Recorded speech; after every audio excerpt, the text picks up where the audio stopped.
How's it going, guys? It's James again. I'm not going to be doing all the cuts like I normally do. I kind of just wanted to do just a straight message and just see how I like the editing process, what you guys think of it. If you guys have any thoughts and critiques of any kind, just let me know in the comments, or most likely let me know in person. Only my friends really watch this. Today we're going to be talking about meditating on scripture. And if you've gone out to a park, it's finally like getting warm now, so like people are going out to parks again. And you're going to see people doing yoga, they're going to be meditating. People are finally like going outside. You're going to keep seeing this like message of meditation come in. And there's a worldly way to think about it, and then there's a biblical way to think about it that's actually completely flipped on its head. And we can see that here in Psalm 119, 12 through 16. Blessed are you, O Lord, teach me your statutes. It has an exclamation point here, so I'm not going to yell because it's late. With my lips, I declare all the rules of your mouth. In the way of your testimonies, I delight as much as in all riches. I will meditate on your precepts and fix my eyes on your ways. I will delight in your statutes. I will not forget your word. When you look at worldly meditation, there's very two sides of it. It's the idea of passivity, being passive, and sitting still and kind of like stopping what you're doing, and the idea of clearing your mind. Now, both of these things are not what Scripture says. In fact, it's the complete opposite. You're declaring it says, I fix my eyes, I will delight, I will not, teach me. Like all these words they're active words. That meditation should be an active thing that we're doing throughout our day, that we're setting aside time to do, that, everything about it, it's an act of obedience to meditate. And you're also not clearing your mind. In fact, you're filling your mind. I think of like the, those like videos of like, it would be like a bottle with like oil in it. It's like, how do you get the oil out? And the answer is not to like dump it, because there's always going to be something left over. But the trick is to actually just pour water into it, and pour enough water until all the oil flushes out. And that's exactly what biblical meditation is. That instead of just trying to like get all this gunk out of you, all this doubt, all of this fear, all of this anxiety, what you're doing is you're filling your mind with the word, with the promises of God, with the calling he has in your life, the presence of the Lord, the armor of God, like everything that we're told to do day in and day out. That's what's actually going to get all of this gunk out of you. It's not by emptying your mind, it's by filling your mind. And that's why it's important to meditate on scripture. And I really had no idea what to do with this information. But I took a class last semester called Lived Theology that actually broke it down to 3 ways you can meditate on scripture. And it drastically changed everything I knew about reading the Bible. And I can't wait to share it with you guys. So the first one is Lectio Divina. Now, I probably already lost you guys. We're not going to go all Martin Luther on this. Like, you don't need to know Latin to understand the Bible. But what this phrase, it means divine reading. And there are many different ways you can go about this, but the way that I've kind of narrowed it down to, at least from like a speaking standpoint, is that you're taking verses from the Bible and you're applying it to either other verses in the Bible or just literature outside of the Bible. And what this looks like is you start breaking it down. Let's say let's go back to Psalm 119, 12 through 16. Let's go to, like, blessed are you, O Lord, teach me your statutes. And you just start breaking it down like, okay, there's the word blessed. Like, have I seen that word before? Probably, if I've read the Bible a lot. I probably have seen that word. But also, like, blessed is just a word out in literature in general. So you start taking the time to make those connections. Find the pieces of literature that, match these words up, or, you find other Bible verses that have this word. You can even go broader, how it's talking about, with my lips, I declare all the rules of your mouth. Start going through the rules of his mouth. There are plethora of books that a lot of us tend to skim over, like Leviticus and Deuteronomy and all of those books that are the rules of his mouth. If someone like David, or the psalm says, I'm pretty sure it's David, is saying that I declare, with my lips, I declare all the rules of your mouth, and that it's something that he delights in, like, why aren't we? And that is like, that thought process is meditating on scripture. You're taking it, you're interpreting it, and you're applying it, and you're just letting it fill your brain up. You're letting it fill your thoughts. And that's an active thing while you're kind of just like walking around. You can also go the other way around, which is you take different pieces of literature outside the Bible that catch your eye, and you're like, I wonder if this is in the Bible somewhere. I wonder if this topic is taught in the Bible.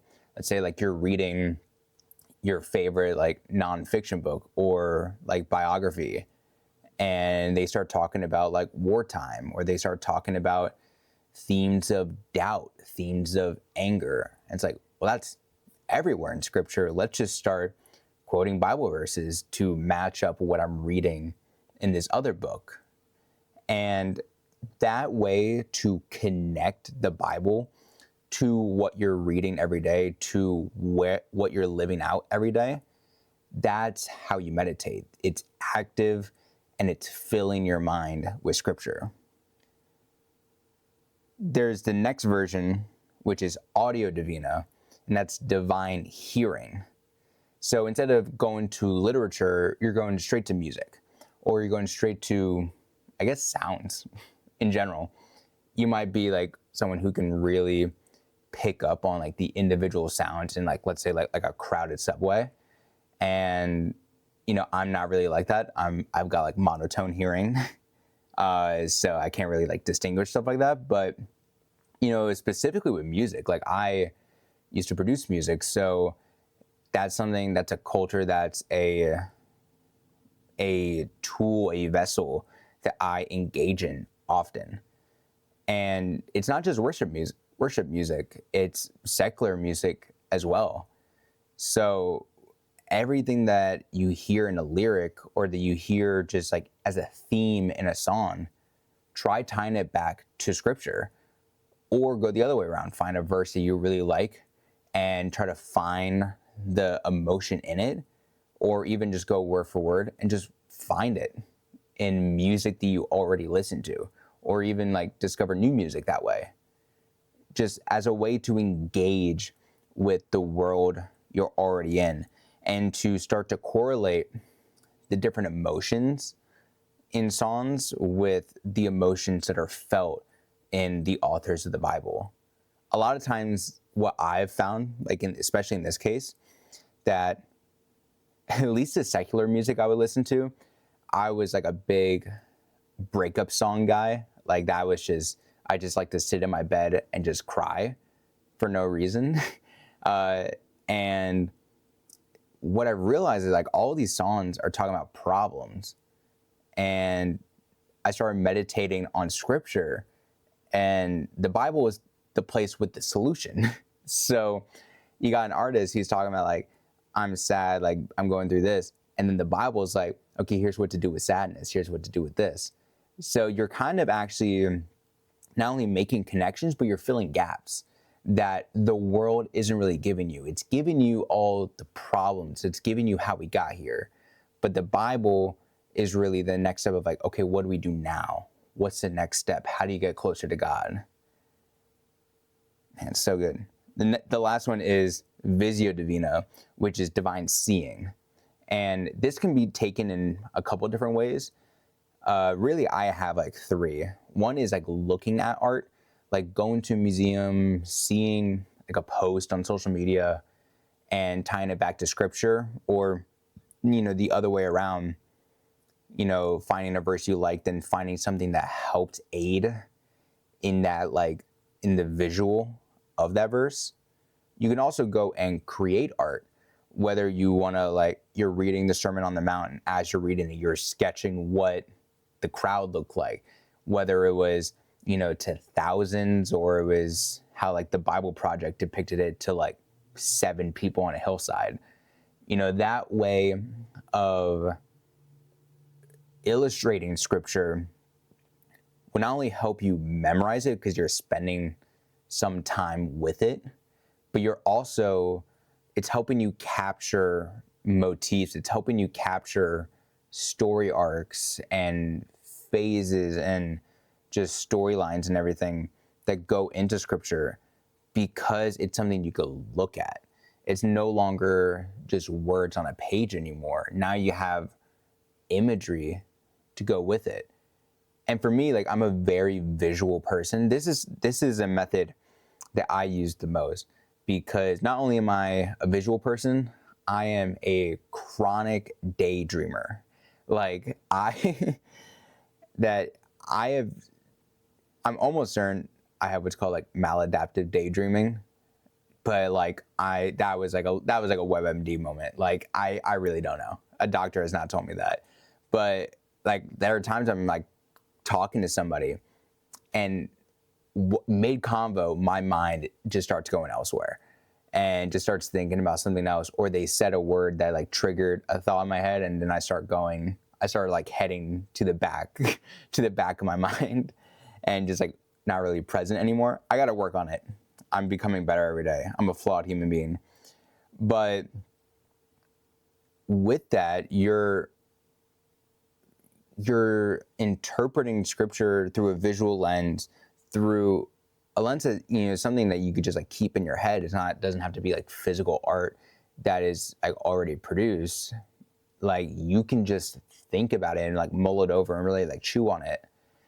And that's something you could do while you're walking, while you're on a drive, while you're working, and just like in every nook and cranny of your life, you can really fit that in, along with everything else here. Like, if you're reading scripture enough, you should be able to walk out on the street, look at something, or read a sign, or hear something in the distance, and it should remind you of scripture. It should remind you of a biblical principle. It should remind you of a story arc or a parable that Jesus taught. All of these things, it's to help shape your mind to see the world through a biblical lens. And with that, as you actively do that, while you compound and stack those days, stack those experiences, you're filling your mind with a biblical connection to the world, where you're able to not only memorize scripture, but internalize it. As, I believe it was Isaiah that, had scrolls written on his heart, that I think it was Isaiah that talking about he ate the scroll and it tasted like honey. Wouldn't recommend it, but the idea of it is that it's written on your heart. And all of that to say, there's so much to be done with the Bible than just merely reading it. I kind of want to leave you with these last couple of things. One, it's good to mix it up and try all three. I would recommend trying all three, because you never know which one is going to suit you the best. And also, different biblical principles might call for different ways to meditate. You know, I really love reading the Sermon on the Mount. And in some ways, like, I feel like, okay, I've done a lot of visualizing with it, that I want to now expand that even more. So now I want to go listen to music that talks about these different principles that Jesus taught.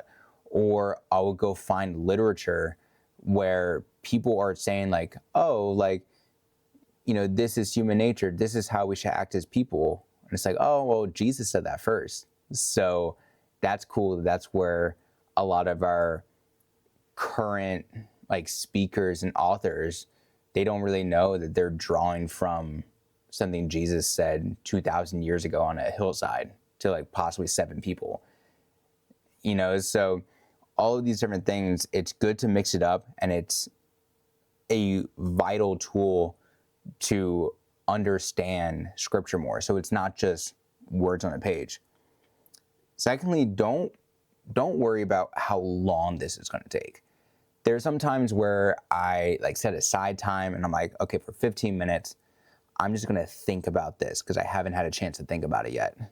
Or there are times where a word in the Bible has just straight up captivated me, and I'm just like in a trance for like a month and it's all I could think about. And every day I'm thinking about it in a different way. I know a good example of that is from my last video, the word threshing floor. Like, the more I found like the biblical importance of that word, I first heard it in a song.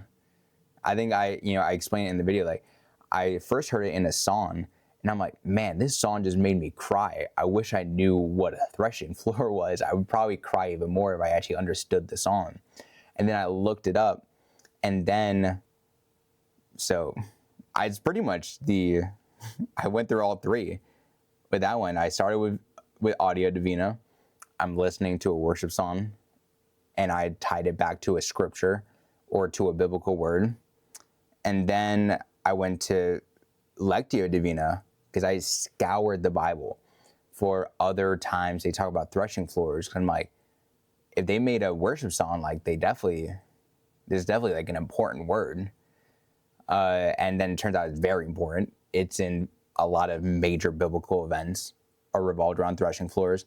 And then it was Visio Divina. I just started looking up pictures of threshing floors, started imagining like what that would be like, because in the song, it took it from the lens that it's a personal relationship with God, what that looks like, that you are the wheat and God is breaking you apart. That it's a very intimate moment where like the scraps, the chaff is being like torn off you, so that what's left is like the precious grain. And I, like, in my head, I imagined like a hillside. I imagined just like a platform, or just like a stool that like God was just sitting on, and he's just kind of like, you know, going through the wheat and like getting the grain out. And it was just like, that imagery was just stuck in my head for a while. Then I went to Google and I went to all these things, and I looked up like paintings of threshing floors in different cultures. And it's very, I would say, modest. Like, it's not like a divine place, you know, the same way that, you know, biblical stories always highlight shepherds, even though a shepherd, even back then and also today, was a very lowly profession. And God was like, no, that's where I am. Like, I'm out there.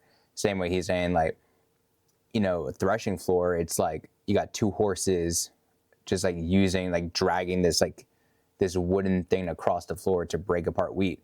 But that's where I am. That's where Ruth met Boaz. That's where David built the temple. You know, that's where I'm present. That's where I need you to be with me. So I think you can get it from how I'm saying it, but this next point is very crucial, that you got to learn to love it. You're not going to love it at first. That this is work. You know, I think people love the idea of meditation so much because they just want to shut their brains off. It's a reason why we doom scroll. It's the reason we're on social media all the time. It's the reason why, you know, the adults, and like I shouldn't be saying that I am an adult, but you know, when I was a kid, they didn't have social media, but they had the newspaper. They had, you know, they had the corner where they're all like conversing about like talking, you know, talking smack about neighbors, you know, and doing gossip. But now we got social media, we got doom scrolling, we have all of these vices, and it's all to shut our brains off so that we're not actively thinking, we're not actively growing, we're not actively pursuing God, we're just passive. And doing this, doing meditation the biblical way, is a lot like going to the gym, where you're gonna hate it at first. Like you're gonna suck at it. You're gonna think it's terrible. You're gonna come back sore. You're gonna be mentally sore from meditating on scripture. But eventually you'll start seeing results. And you will when you do it consistently. So I would just say be patient. It's gonna take time. But believe me when I tell you, you will love it.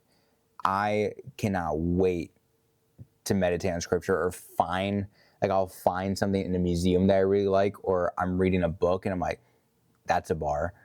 Or, you know, just going through life and I'm like, man, I want to think about that more. And then really like just naturally, I, you know, want to think about something more, and I start tying back to scripture because that's what you do as a Christian. Like you read the Bible. So like it's something that's always in my face constantly is the Bible. And I'm out in the world. And when you start making that connection actively, you will start just doing it subconsciously, that you're just always tying stuff back, you know, back and forth to each other. You're always going to be drawing that connection, and you will love it. I'm going to leave you with this verse. It's in Isaiah 26:3. And it says, you keep him in perfect peace, whose mind is stayed on you, because he trusts in you. I want to leave with that because keeping your mind on God, keeping your mind on Christ will bring you peace. It requires trust, because in order to actively keep your mind on God, you have to actively not be thinking about other things.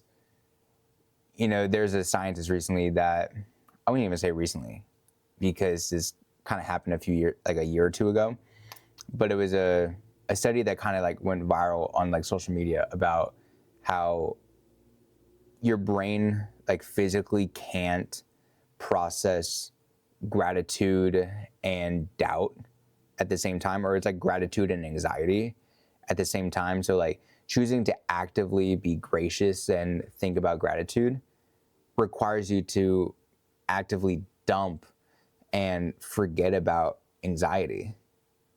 So when you keep your eyes on God, and when you stay consistent to his word and making these connections, you're going to realize that what you've been trying to do this whole time, which is like get this gunk out of you, you're going to realize that it's not in you anymore. But what's in you is water.